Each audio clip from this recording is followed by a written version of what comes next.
Good morning.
Morning, Carl.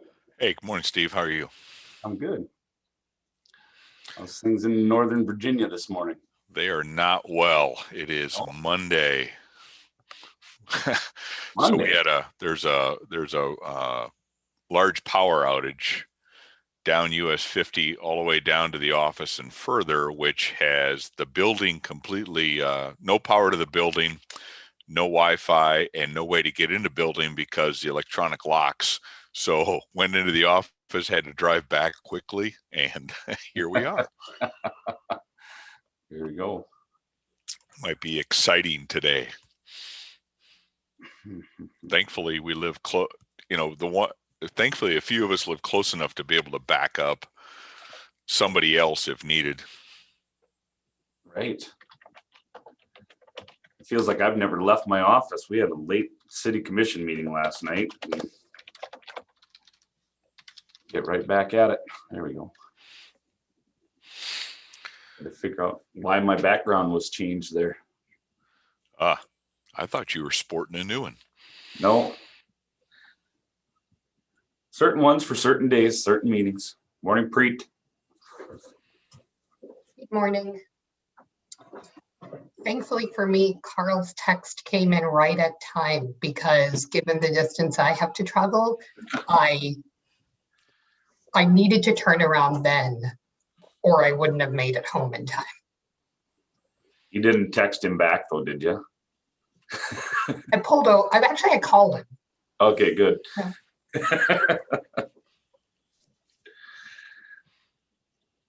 Yeah, this is a meeting-filled day. Starts at 7 and ends at 5 o'clock tonight. So it's and just about stacked every hour on top of each other. So it'll be a busy day. Yeah, I got a few. This is my first day back. I was down in Brevard camping for the weekend, and Nice. we got back yesterday about 2 o'clock, I guess, and it's been fun. Yeah. At least I got a good night's sleep last night.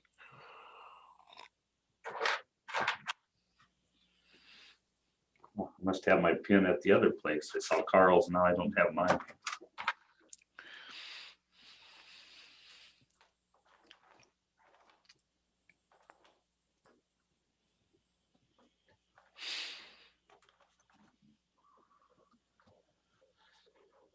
I'm gonna go fill up my coffee cup. There you go.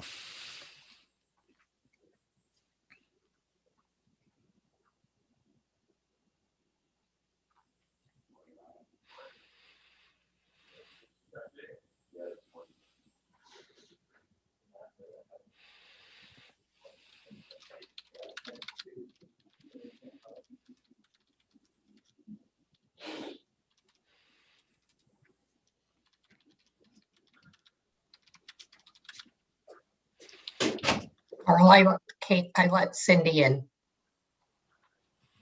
Okay, thank you. Yeah, I talked to Katie. I called her because I figured she was going to try to get in, but the She's going to go check the front door because I did not check that. I seen it. I seen both doors were locked in the back, and I heard generators running in the buildings behind me, and that dawned on to say, let's get out of here. So. No, she did text. She was able to get in. She was able to retrieve her computer. So now her challenge is, does she get home in time to get set up? Gotcha. So we'll figure it out. Mm-hmm.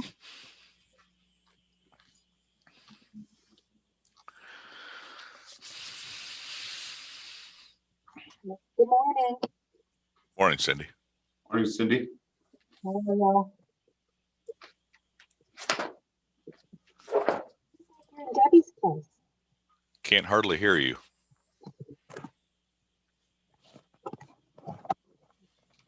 I said, Steve looks like he's at Debbie's. I'm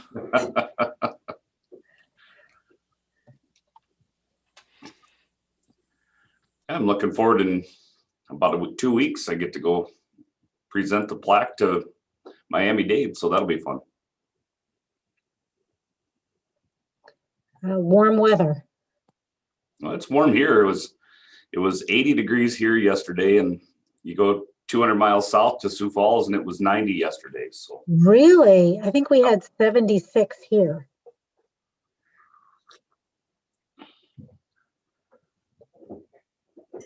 Wow. I didn't know you guys ever got over 70 up there in, the Netherlands.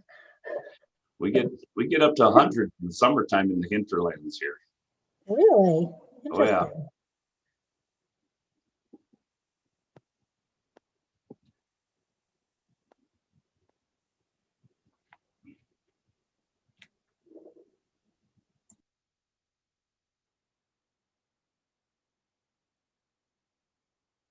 I'm so glad I saw the text. I was literally getting ready to get in the car. Saw the text messages about no electricity. Yeah. Weird stuff. Yeah, I mean, it's not like we've had a storm or anything.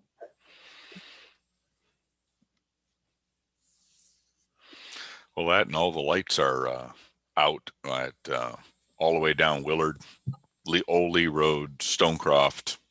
Really? Yep. So you didn't even get Starbucks this morning? I wasn't going to Starbucks this morning.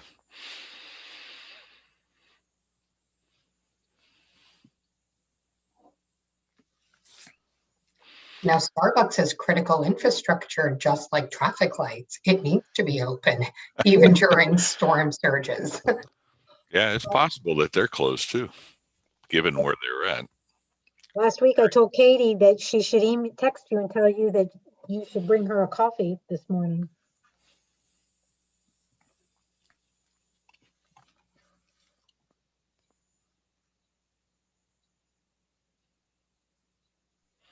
Morning, everybody. Morning, Jerry. Yeah, Morning, Jerry.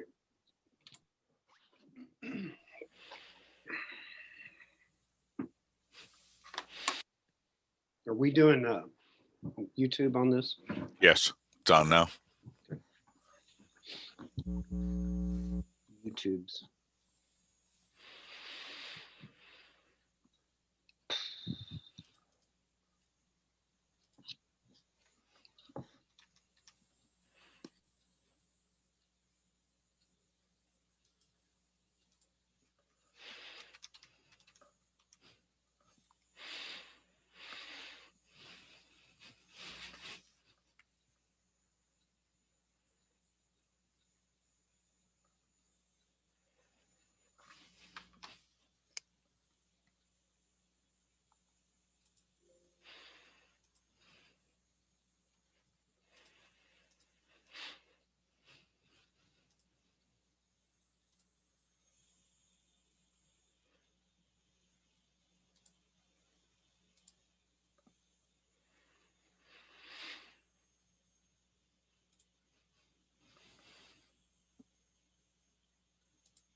Carl, shall I let Ernst in? Yeah, I just clicked it, matter of fact. You're late, Ernst. You're late. Had to top off my coffee. Sorry, Chief Word. Won't happen again. Shame. Morning, Ernst. Good morning, Carl. How are you? Good. Oh, Excellent. good morning, Ernst. I'm sorry. Oh, too late, Chief Word. Sorry. Word. I'm gonna go top off my coffee because I felt it was far too important to go ahead and get in the meeting and be in attendance before I dunk it up. As a commissioner, I would agree with your assertion that you should be here before all others. But you're the chairman emeritus, right? I don't think so. I don't think so. That's just a rumor. Be right back. Hey, Chief Dirksen. Good morning, Chief Piercy. How are you this morning? I am awesome. Feels like a summer day here in Colorado Springs, or the start of a summer day, I should say. I mean, we had 80 degrees yesterday. Oh, wow. Exactly. So we were camping in Brevard, North Carolina, and they had lows of 27, 29, and then finally we were above freezing the last night. That is chilly.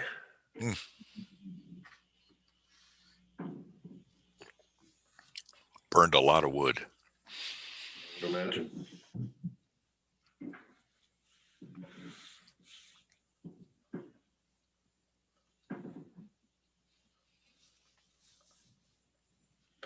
My son is interviewing for captain this morning, my youngest son.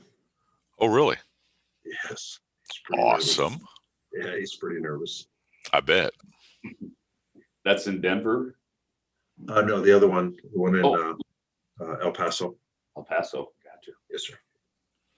Yes, sir. Although the one in Denver, my oldest son actually finished his probation last week, Friday. They actually had a written exam at the end. He got a 98, and I told him, I said, well, that if you'd have studied, you know. Very good. That's good that he's off probation. That's awesome accomplishment. Totally agree. And a relieving one. Yeah, we're gonna celebrate on Friday with a barbecue at my house. Good. So yeah.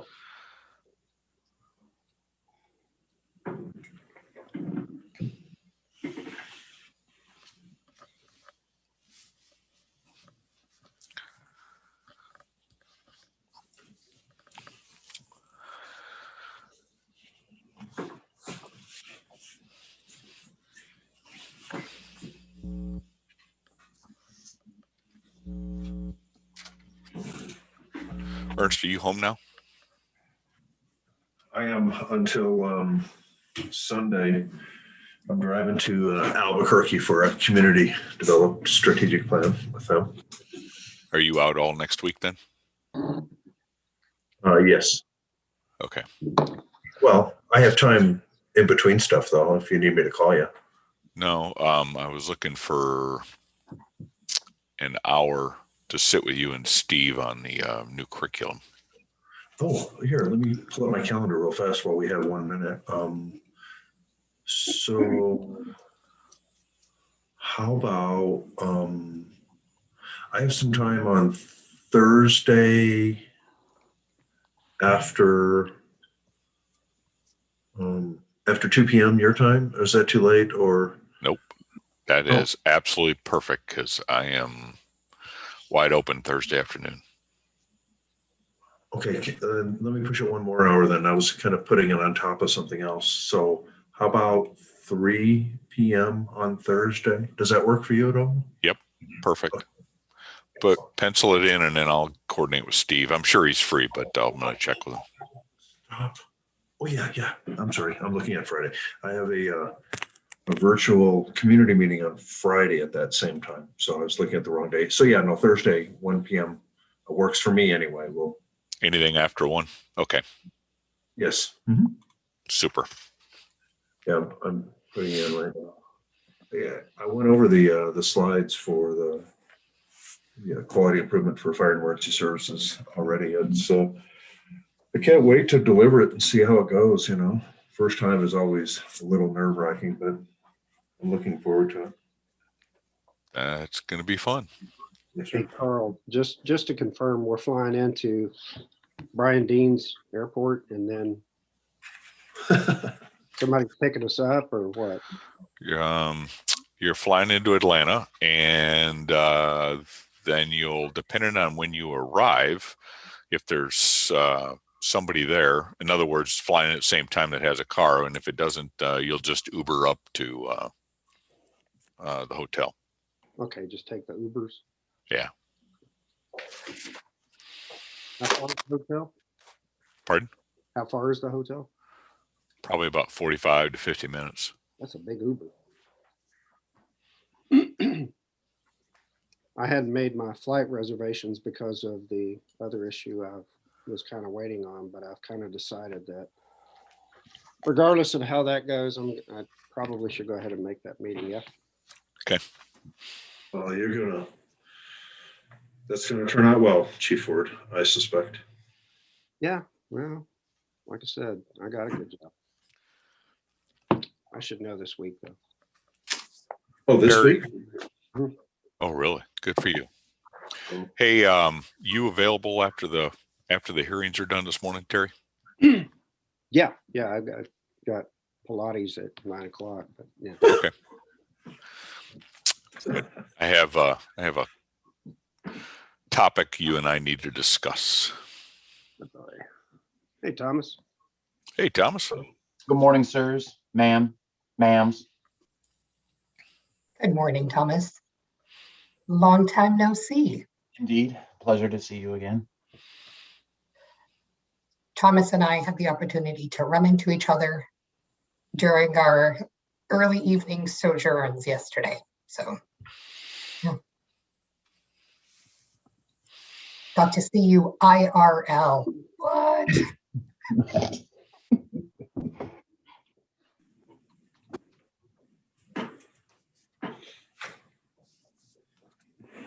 All right. Cutter Gas is in the house totally. Good. And it looks like almost all of Cutter Petroleum.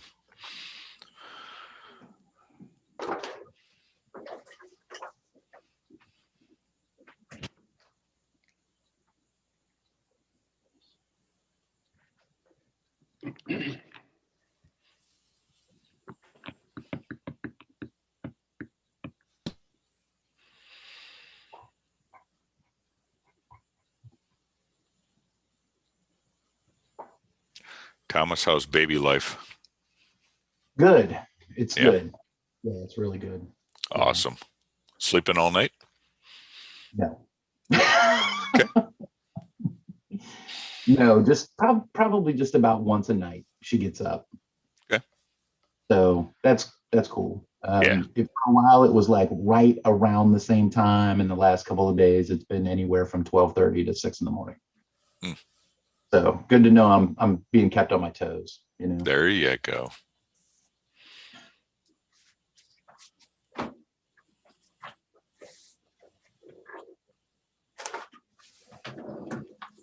I have a question though. Is Qatar Gas Emergency Response Department within Ras Laffan No. Industrial Scheme?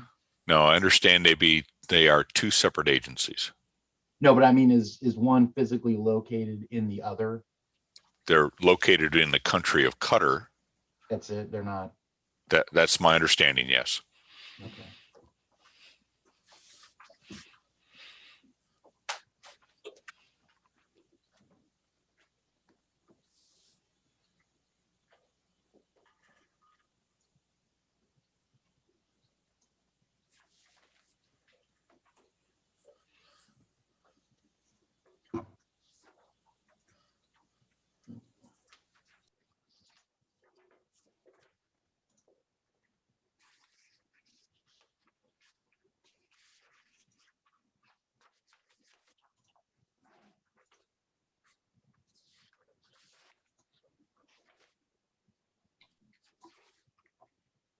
Morning, Carl.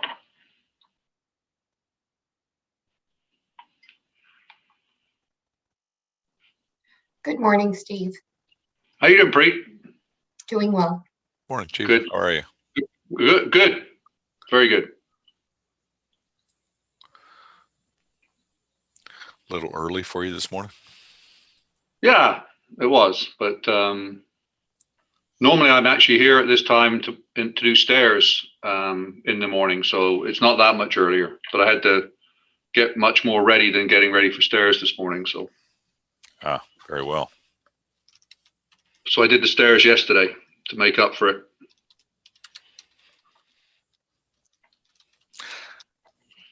Yeah, I got to make sure I get out and get my steps in. I'm going for a full month of meeting all my circles on my Apple Health stuff. Nice. Good for you.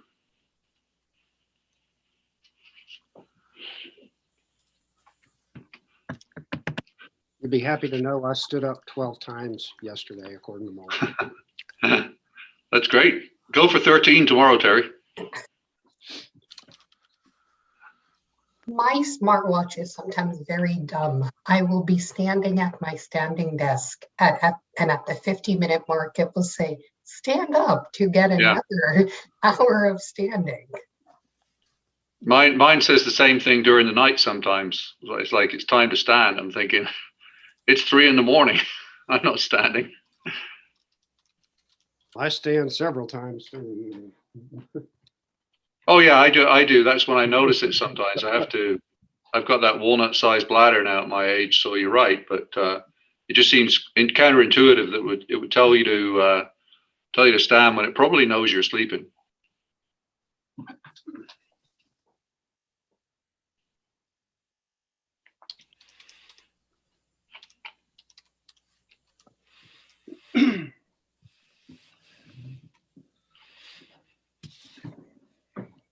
So what time is it in Qatar, Carl? Should be Roughly 3 o'clock in the afternoon. I believe there's 7 Okay. hours ahead of us. Yeah. Thank you.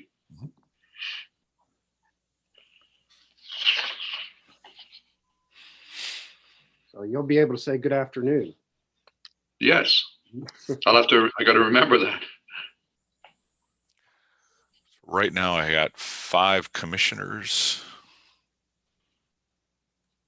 if I'm doing the math correctly. That's what I see.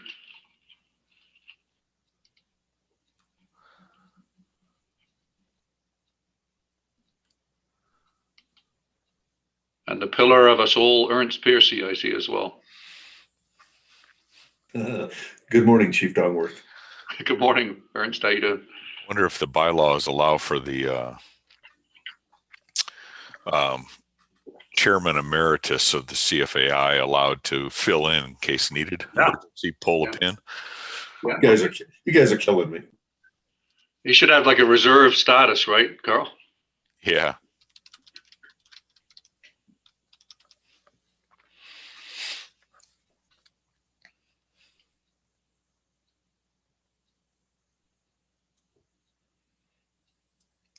All right. We just got 2 more commissioners. Oh yeah, John's come on. Yeah. Ken. We're Perfect. now. Yeah. Carl, do you stay in touch with Brian Hill still? Yeah, I do. Got to keep tabs on his fire chief. Well, there he is. Yeah. Yeah. I need to talk to Mr. Hill.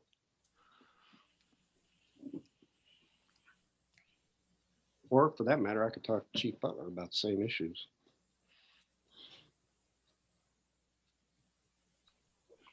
Hello, everybody. Morning. Morning. Morning, John.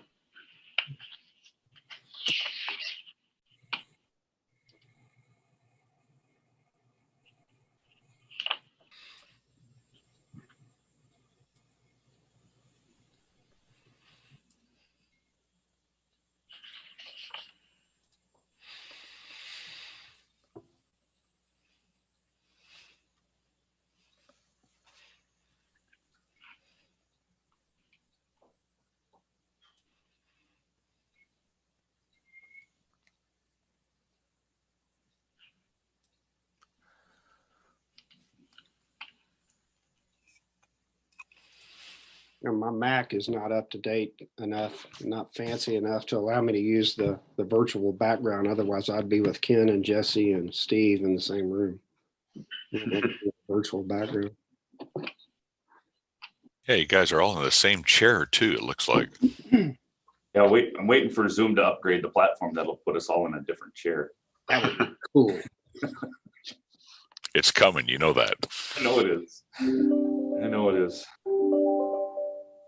It's just how much do you want to pay for it?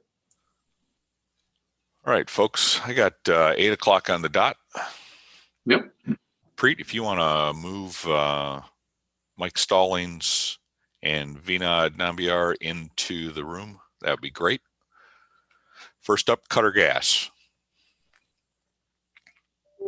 There's Sal as well. Sal's online. Morning, Yes. Sal.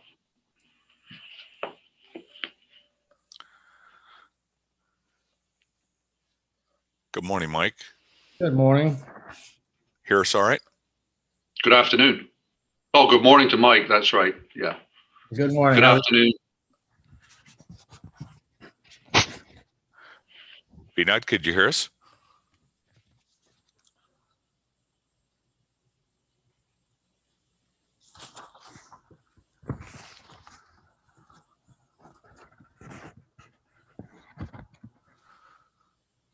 I think he's out there.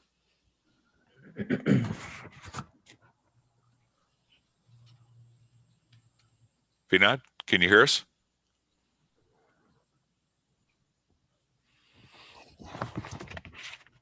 I can hear some movement. Carl, his audio is not connected.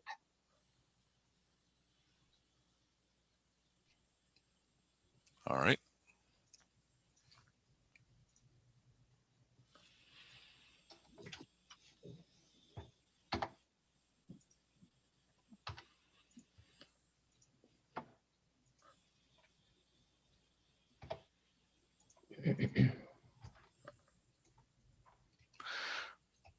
Preet, the gentleman with the name Hassan that's in the waiting room, I believe he's part of the Cutter Gas group as well.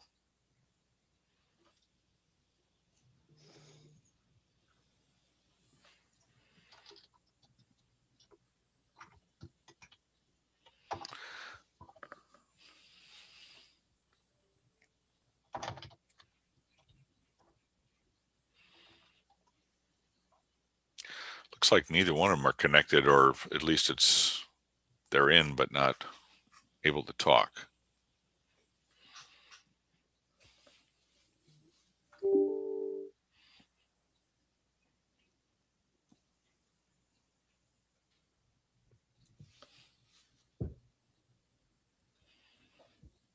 Mike, are you in contact with them at all?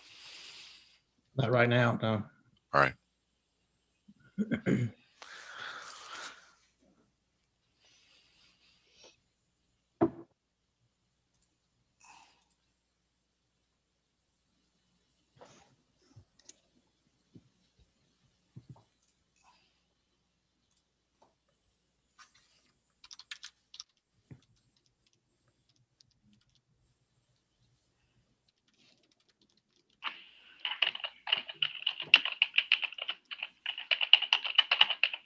I sent him a message on via the chat box.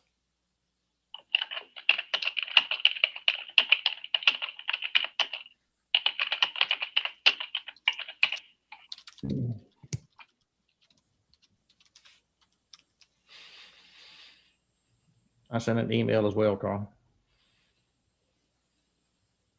So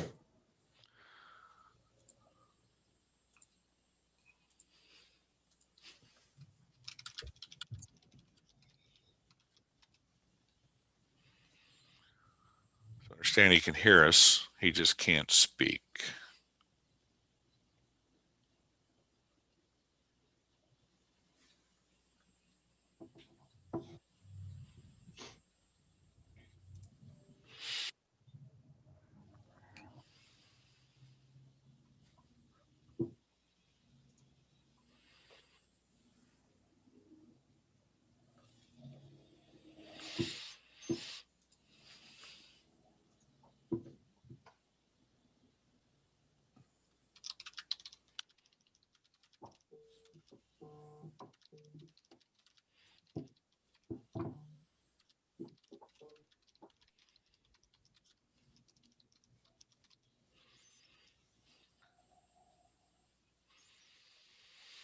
All right.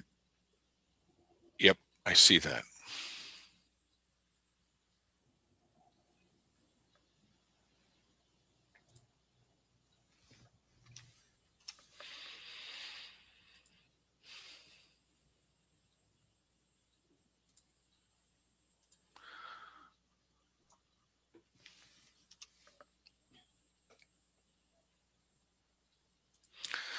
Sorry for the delay, guys. It seems to be the day for electronic fun.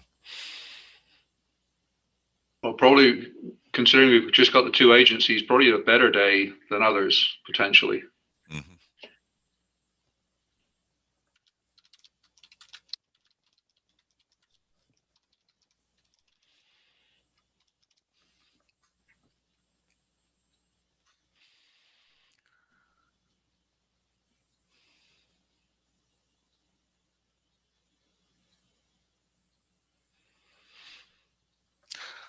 I'm texting them or chatting with them in the box to find out if they're going to be able to speak, because I'm guessing that if they cannot, that we're going to need to reschedule them and try Cutter Petroleum.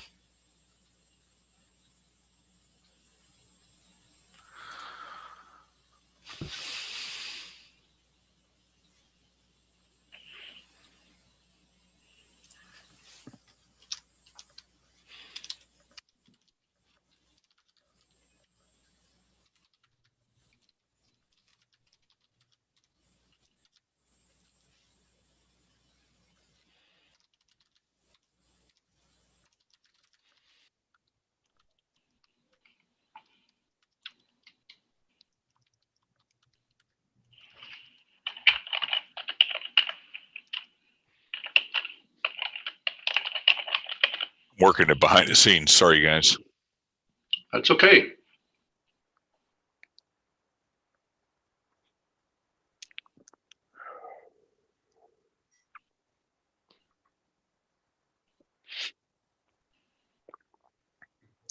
Technology is the greatest thing in the world when it works. Exactly.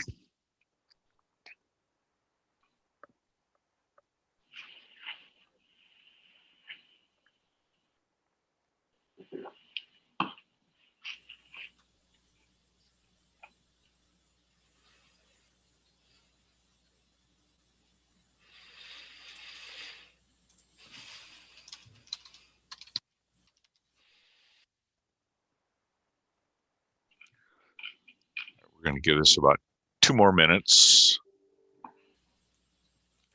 and we're going to move to Cutter Petroleum. We'll have to reschedule with Cutter Gas and their team. Mike, sorry about all that.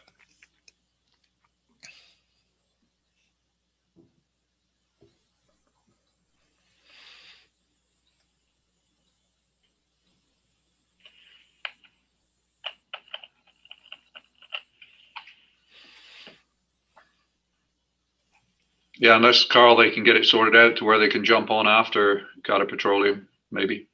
Right.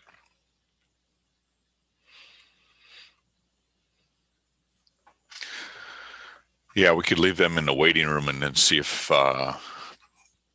they can. See if they get connected. Right. Mm-hmm.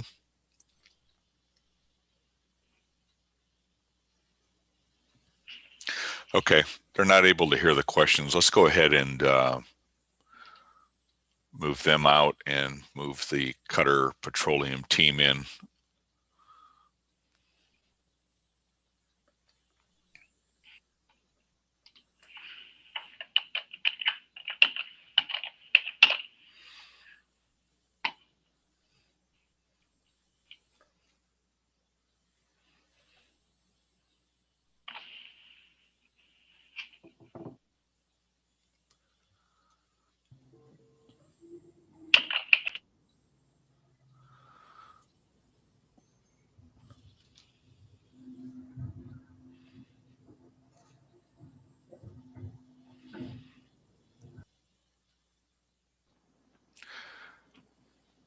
Chief Belston, can you hear us? you're on mute.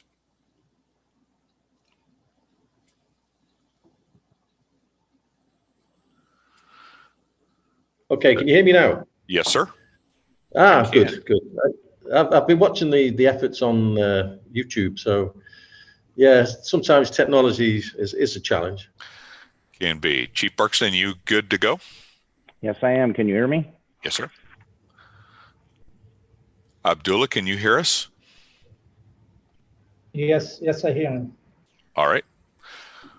All right. Chief Dongworth, Cutter Petroleum is ready for the commission. Great. Thanks, Carl. So good afternoon to those in Qatar, I guess. Welcome to the accreditation hearings. As we've been doing recently due to the pandemic, of course, they're virtual, and likely they would have been for you anyway. I'm not sure how that would have worked, but that doesn't matter. So before we start out, I just want to say thank you to all of our volunteers at CFAI.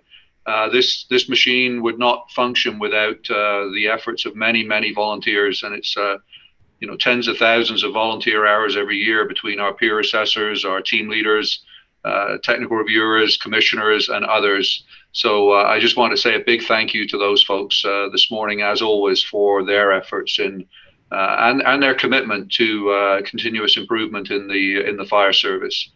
With that as well, these commission hearings are being recorded, and they're also being cast on YouTube as we speak. So with all of that, thank you for being here today. A great report. This is your first accreditation, so congratulations. And I'll hand straight over to team leader Derek Bergston to do some introductions. Thank you very much. Good morning, Mr. Chairman and Commissioners.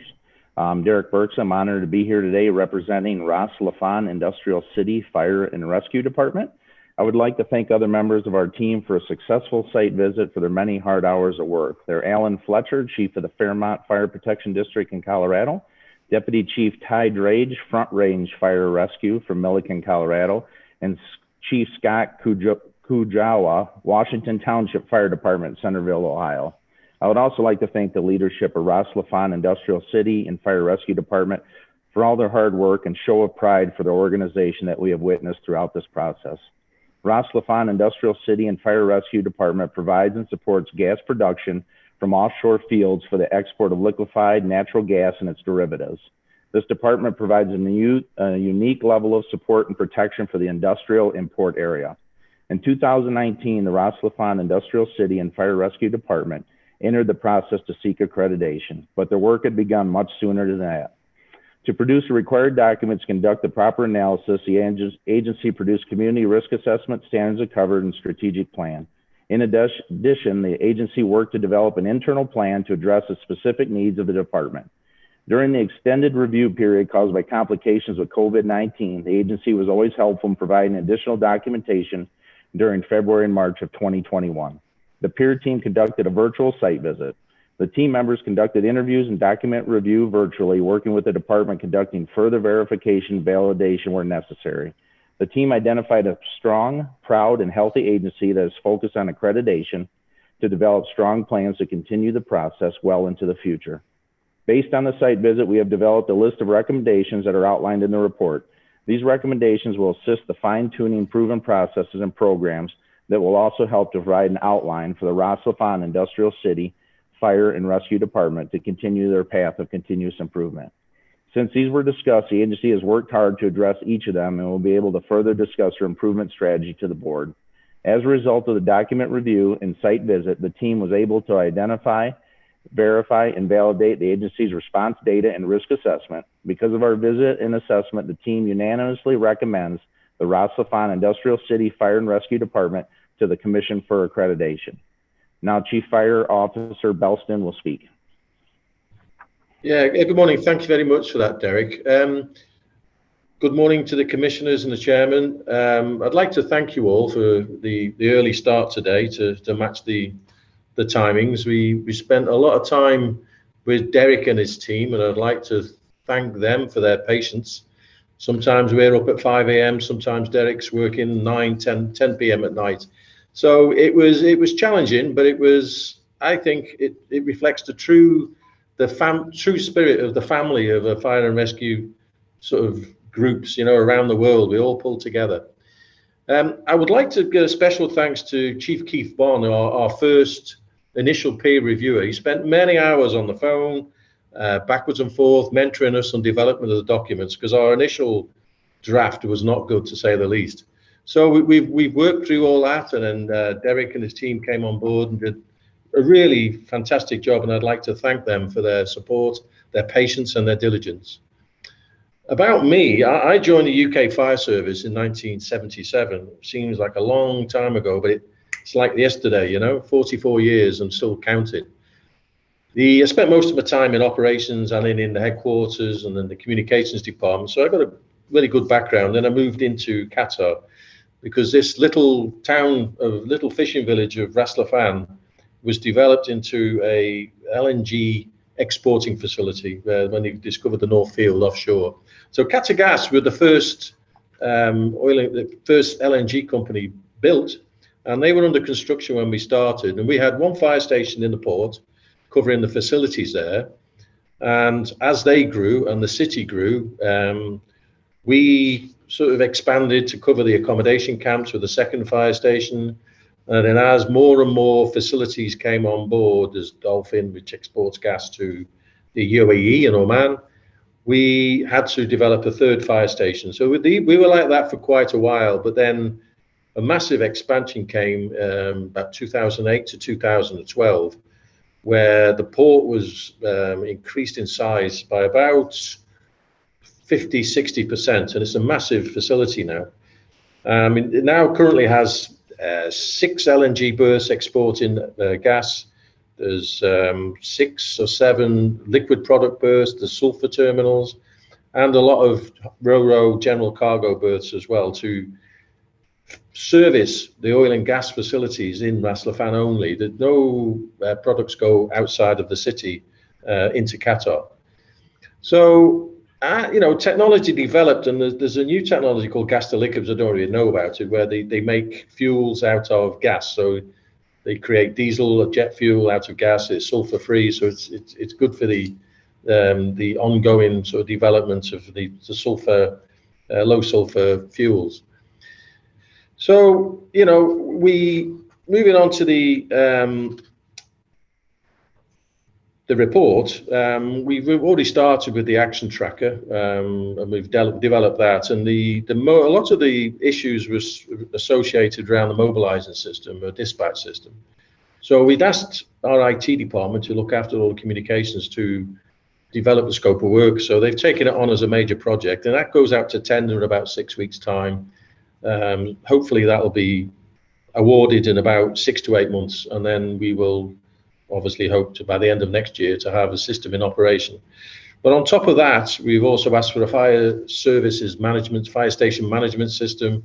So that have all of the paper will disappear in theory. So all the checklists, the hydrant locations, all of the inspections that the guys do will all be on tablets, as opposed to doing on paper reports and then uploading them into systems. So hopefully that will streamline all of our systems.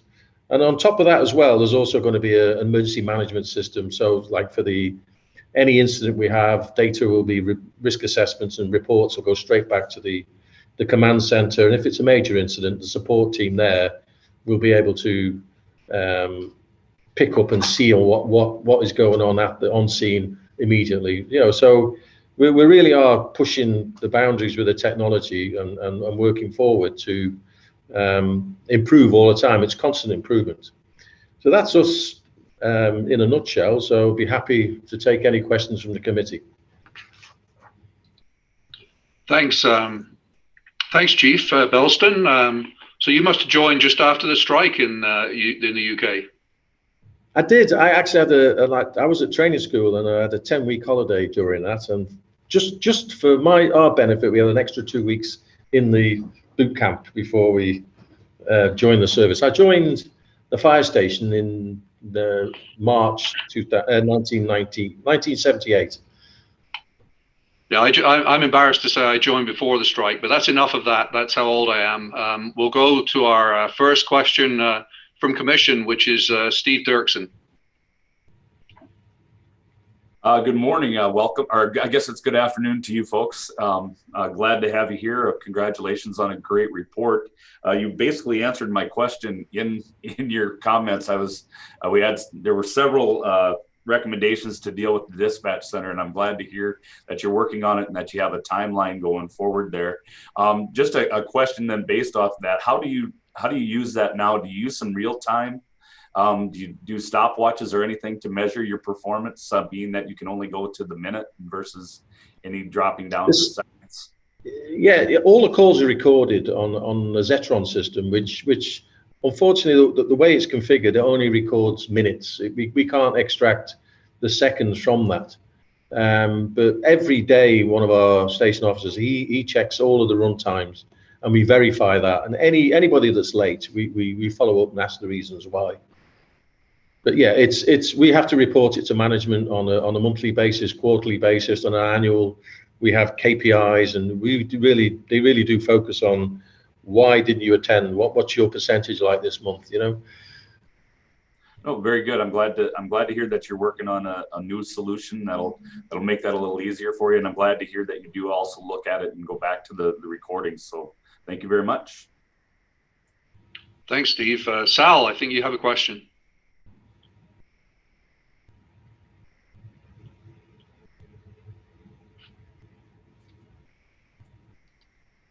Sal, I think you're muted, Sal. I apologize for that. Good afternoon, and thanks for being here today. Congratulations on your report. I had a question on the water under Category 9 on the water supply on the high-trans systems. I was wondering if those were strictly mobile response systems as a supplement to the all of your other piped and pump systems on site, or if there's stationary dropped at they're the floating submersible pumps.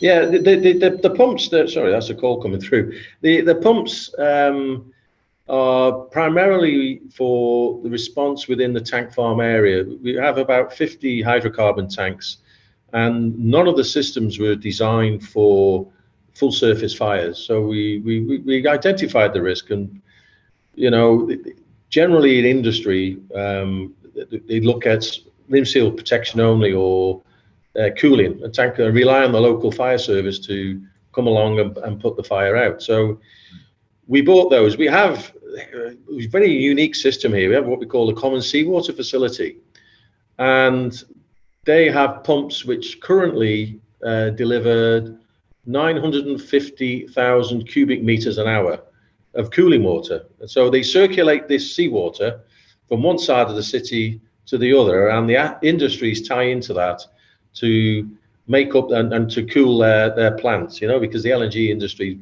they need a lot of cooling water. So the huge volumes, and because the environmental regulations here, the delta T is only 3 degrees, so they have to shift a lot of water.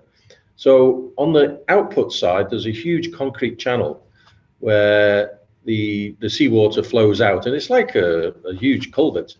So we tested it. We dropped the submersibles in there, and we can pump right through the center of the tank farm.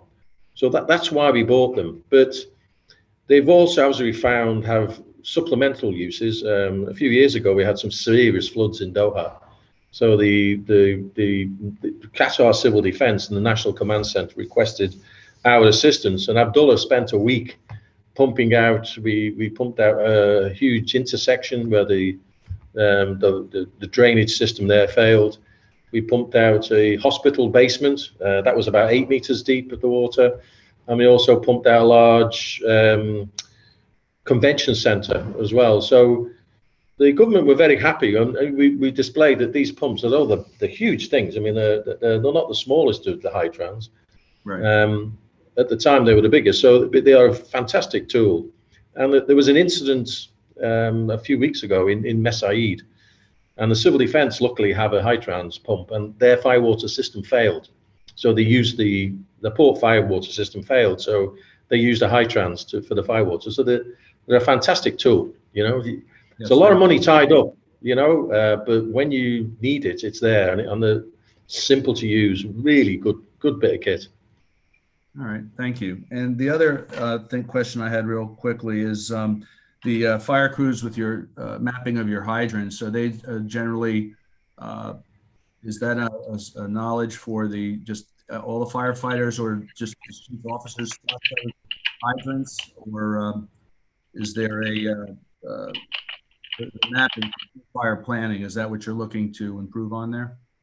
No, what we want to do is all the hydrants. We have a GIS system. We have one guy dedicated to updating it. So they've put it all onto these maps, and they have the satellite images down. I forget, it's down to 50 meters or something per pixel. So they're quite clear, these satellite images. So he's uploaded all of those layers onto the GIS system. So what we're hoping to do is to put them on a portable platform, so they can see when we get this emergency management system. The theory is that the guy will be able to draw a map of the incident. All the hydrant information will be there, so he can develop his tactical plan, and then the emergency operations center will be able to view that in real time instead of having to, submit reports. So that information is backwards and forwards, and that's where we want to be. The actual locations of hydrants are quite obvious. They're like a big T-piece, and they have this 5-inch steamer port and 4 2.5-inch outlets on, like a big T, and they're every 50 meters. So there's plenty of them, especially in the industrial zone opposite where I'm working. Okay, very good. Thank you. Appreciate it. Thanks, Al. Terry, I think you have a question. Good morning, Chief, and congratulations on a great report. My question goes to workforce engagement and how you plan to sustain the model should you be successful today in achieving accredited agency status. Can you talk us through how much engagement you had from the workforce and what plan you have in the future to sustain the model, so it's not just a project, that you continue to work the process? Well, we believe in open dialogue. QP have a thing called the QP values, and transparency and collaboration and engagement's all part of that. And we ironically, we're going through a huge structural change, and that's going to be announced on Thursday. And the management we use Microsoft Teams now. I mean, this COVID has brought in different ways of doing stuff, and they're having a Teams event, and there's over 500 people invited to attend this.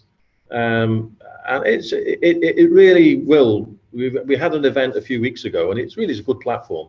So we envisage just having, monthly sort of meetings with the staff. We already have our management meetings, but why can't we have monthly meetings, or focus groups and that type of stuff with the guys? So just to get their concerns and tell them what's moving forward and how things are going to change, because there's always, especially when there's a structural change, there's a lot of speculation and a lot of rumor mongering. So we want to try and kill all that off. So we will be engaging them regularly. We have the new training and the competency system that we're bringing in, and again, they're going to have to engage with that. We're doing the training needs analysis. We do fitness assessments now, so it's constant. It's they're not forgotten. And that's the crux of the matter. The fire station up in a shipyard, it's only a small facility, but it's quite remote, and those people sometimes feel that they've been abandoned. So we put an officer in there, and he discusses stuff with them, and we're engaging more, but also bringing in the concept of a station commander, where there's a day duty guy on duty in the station, in charge of that station. We didn't have that before. There was 2 divisional officers. Abdullah's one of them, and then there was another guy in the port. So he covered both areas. One had 3 fire stations, one had 2. But we found that because of the lack of time to engage with the guys, and the shift change over all the time, there's not that go-to person on the fire station. So again, we're addressing it that way. Does that answer your question? Yes, sir. Thank you very much, Chief. You're welcome. And in addition, also, we are preparing ourselves with the strategic plan with 5 years, and we will do, as per the Chief Allen, we need to do yearly review from the strategy plan to make sure to our achievement to the same goals with our target. So there's a lot of things, like Chief Tony, he said, we would like to achieve a competency we have, and a lot of things we would like a resource, vehicle, waters, a lot of items but that it will be monitored exactly with the strategic plan in the future. Thank you, sir. Sounds like everybody's pretty tuned in. Thank you. Thanks very much, Terry, Abdullah. Let's go back to Steve Dirksen. Yes, just another question that came up on your water supply. You said most of it is a fresh water supply, but from time to time you may have to tie into the salt water supply. What type of preventative maintenance or maintenance issues do you have in place? Because I imagine that salt water reacts differently with the different kinds of pumps and stuff that maybe your apparatus have, or do you order apparatus specifically to be able to handle both fresh water and salt water? Yeah, it is an enemy of us here. Oh, hang on. Everything went to the salt water is an issue here. We found out in the early days, but luckily we specified seawater resistant pumps. So all our mobile apparatus have gunmetal or bronze pumps, but still we insist that the guys flush everything out with fresh water. The high trans was a bit more difficult, so we had a 100 cubic meter tank built at the fire station in the port, and we fill that full of fresh water. Whenever we use the pumps with the seawater, we flush them through thoroughly. We drop there's like a lifting beam, and we drop them into the water and we recirculate the water, flush them through thoroughly. And all the high trans pumps are run at least once a week. So again, we take them there and run the fresh water through them to flush them, and then we change that water. We also spray the spray grease on all of the exposed areas, so within the pump itself, just to stop any seawater ingress, because the pump, those outlets, the couplings are aluminium, or as you guys say, aluminum.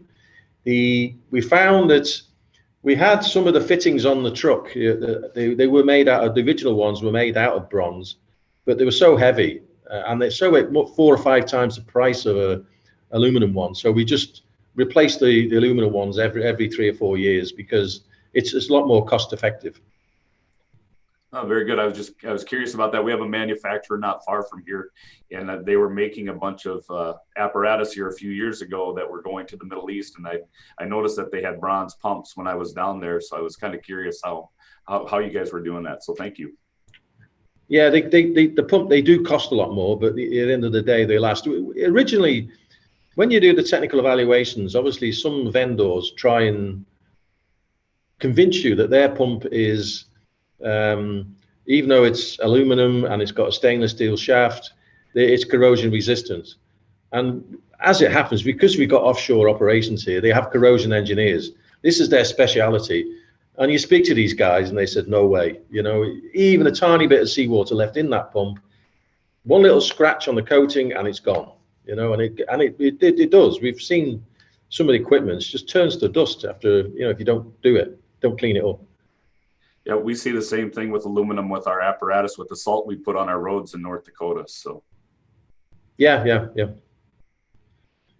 Thanks, Steve. I think, Terry, you've got one more question. Yes, I do. Mainly curiosity, Chief, and feel free to use, I spent a bit of time in Britain, so aluminium and vitamins are still very, prevalent in tomatoes. Tomatoes. Yeah. From A to Z, right?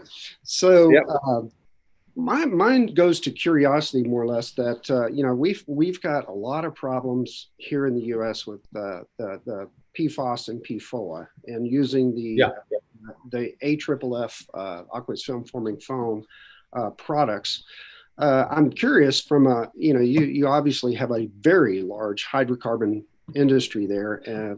Does your operation mainly focus on high volumes of water, or do you use any of these PFOS, PFOA based chemicals? And what inroads are you making? I'm asking, like I said, just out of curiosity. It's a very hot topic. We actually subscribe to Last Fire, and I'm on the steering committee. So we're getting the information all the time, and they're doing a lot of research into this, what they call the C6 or the fluorine-free foams. And yeah, the foam we have is a C6 foam, which means it contains fluorosurfactants. And we invested heavily in that, and we carry the strategic reserve for Qatar Petroleum in our warehouse here. But you know, we don't use it for training. We have special training foam. So again, we only use it in if required at a proper incident. So we're cognizant of the fact that if any fire water runoff, we try and capture it and then put it straight through a proper treatment plant. We don't just dump it in the sea. We're not allowed to anyway. You know, the very, very strict environmental lobby. But obviously, you've got the groundwater contamination issue. So yeah, it's high on our agenda, and we're looking at obviously what the results are of the tests that are coming up from. I don't know if you're aware. Last fire, they built this large test pit in France, and because of the COVID, they couldn't run their tests, and now France is on another lockdown. So basically, they're looking at testing some of the larger scale tests for the fluorine-free foams to see what the issue is, because we've got an offshore facility with Triple FP, and the supplier we had a contract with, a call-off contract, they stopped making it, so we can't get it. It was Solberg in Sweden. They stopped making it. So you know, the regulations, Australia have banned it. So a lot of countries, I know a lot of states in America are banning it. So yeah, it's something that we will have to address. But the foam we have at the moment, it's quite new. It's not that old, so it's okay in storage. You know, we just don't pump it into the sea. Right. Good answers there, Chief. And again, and I understand you converted to C6 foam. Did your engineers or any of your chemists perhaps discuss the issue of flushing or treating existing piping and storage facilities so that you could use the C6 without any of the remaining heavily PFAS, PFOA products contaminating that and continuing? Well, we didn't have any major stocks of the older foam. Our previous foam was again from Dr. Starmer, which again, it was a C8, I admit, but that's still in use. So we haven't swapped it out. It's just that any new tanks come along, we put the latest foam in. We're trying to get rid of the old stuff gradually. You know, we're not just going to dump it. You know, and if we does come to that, then we'll put it into the empty IBC containers, and we have a waste incinerator in Qatar, so it'll all go to there. All right. You know, it's not going to be thrown in the ground or dumped in the sea. You know, they have a very high water table here, so as soon as you dig a hole, you go down a meter, you're hitting water. So, so careful. They're so careful. All right. Thanks, Chief. Look forward to hearing. And I think Chief Butler has a question, I think. Yes, Chief. I missed the name of the committee. You said you're on a steering committee relating to PFAS. Last fire. Large atmospheric storage tanks. Large atmospheric storage tanks. Yeah, it's got a website. It's very informative. You know, you can log in and get lots of information on tank fires and all that sort of stuff. It's quite an open forum. Obviously, there's a members only area, but there's, you know, there was an incident last week actually in Indonesia. We were getting a lot of feedback from that one. You know, 4 tanks ignited, gasoline tanks. Yeah, it's quite an interesting incident. There's 4 tanks on fire at once. Thank you. Thanks very much, Commission, for your questions. And thank you, Chief, for great responses there. So I'm looking for a motion to approve Qatar Petroleum for accreditation. Ford motion. I've got Terry Ford making the motion. Can I get a second, please? Butler, second. I think I saw Chief Butler second. Any further discussion? Any opposed? Congratulations, Qatar Petroleum. First accreditation, great report. Obviously a very unique facility. It's been fascinating listening to till you talk about it. So thank you very much for your work, and we'll make sure we get your plaque to you to hopefully hang in a place of pride in your operation. Thank you very much. Thank you very much. Thank you very much for your support, and thank you much for everyone, especially Derek and his team, because without them we wouldn't be here where we were, where we were today. Fantastic. Great. Thanks, Chief Belson. Take care. Thank you now. Bye-bye.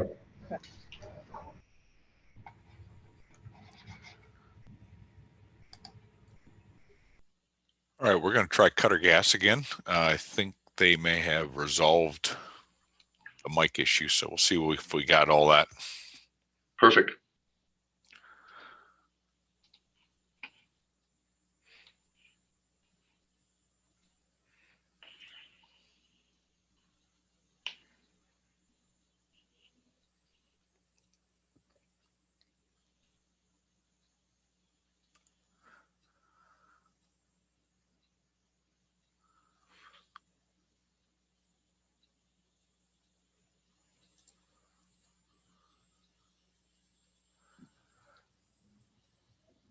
Mike, you hear us all right?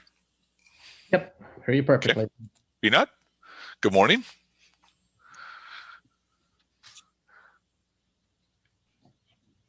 Peanut, if you can hear us, there you are. Are you able to communicate?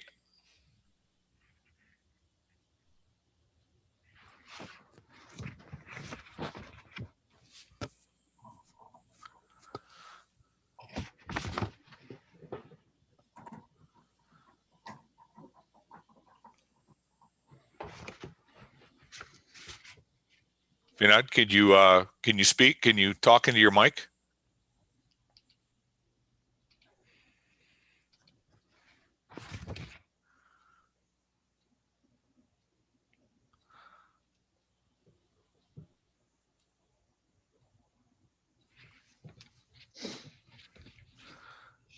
Thinking we still don't have the mic capabilities.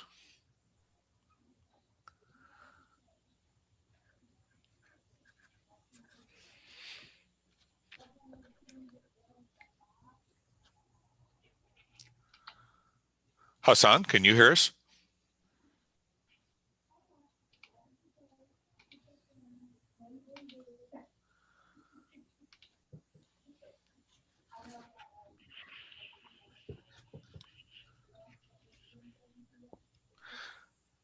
I am not thinking we're connected via microphone.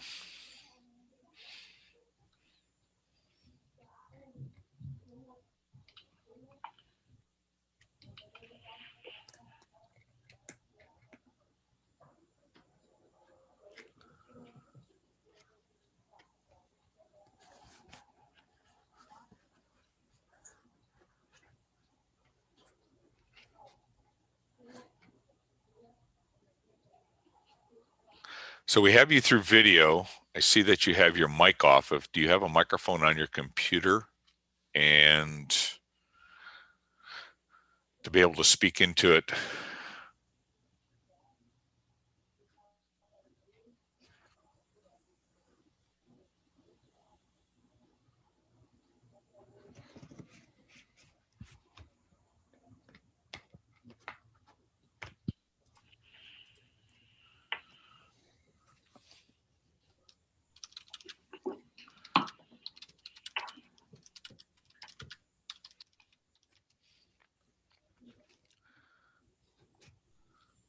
I'm messaging again to see if we can communicate that way.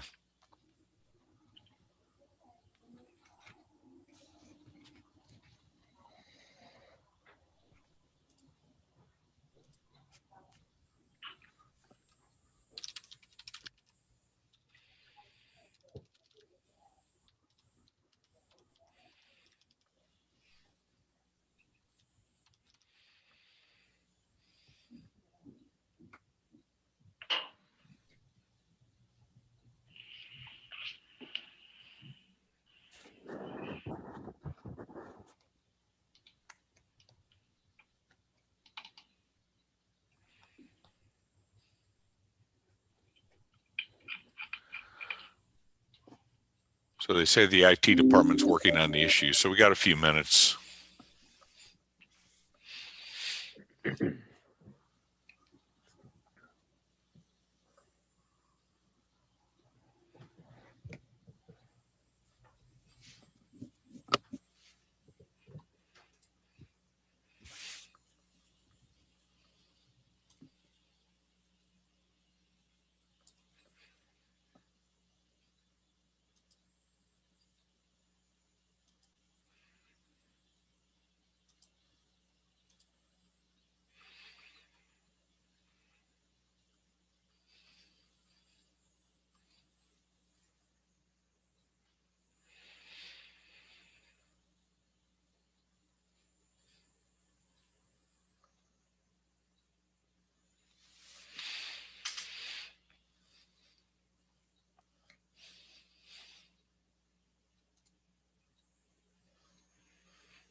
Mike, I communicated to VNUD just to let them know we're going to give it about now 2 minutes. We'll at 10 minutes to the hour, we're going to go ahead and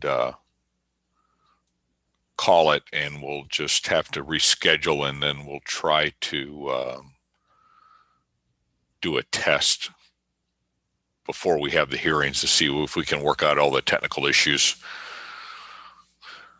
Okay, that's fine.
All right, we're at 10 minutes to the hour.